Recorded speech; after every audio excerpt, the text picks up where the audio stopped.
Are we on? My name is Colin Firth, and I'm doing a follow-up newscast on the Spanish flu pandemic of 1918.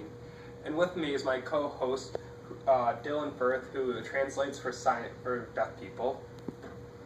Now, the Spanish flu pandemic was a influenza virus that occurred either in Kansas or in China. But we do know from one of those two locations it then spread to France, and then to Europe and the rest of Asia, and then to America.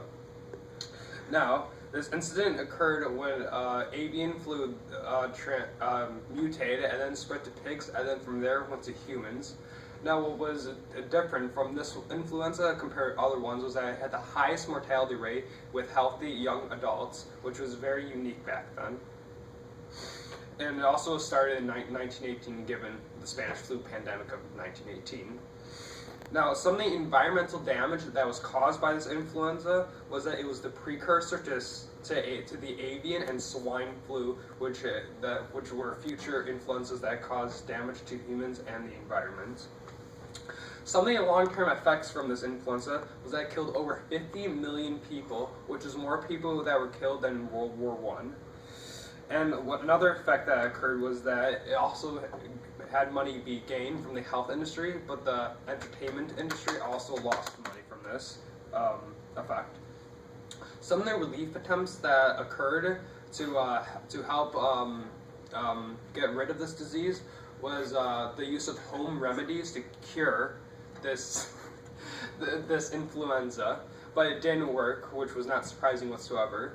Some of the things that did work, though, was that they used containment protocols where they would stick infected people in camps so that they could not infect healthy people whatsoever, which did help to lessen the spread of the Spanish flu.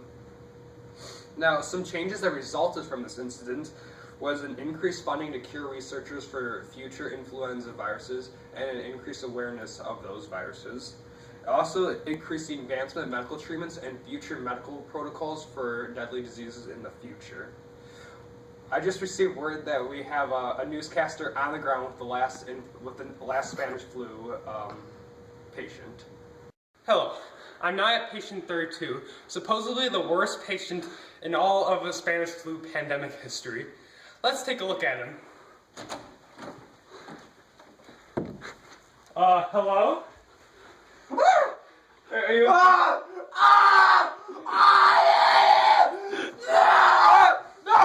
No, cut the camera! Cut the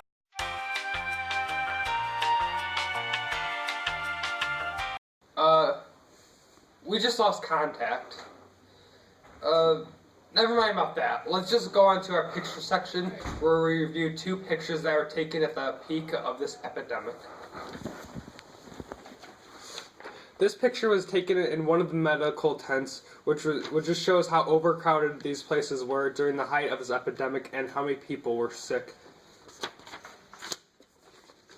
This second photo is not a photo, but a poster showing how the government was spreading awareness of this disease, and that it was actually working, which was one of the relief attempts associated with this disease. That is it for this newscast. Thank you for tuning in.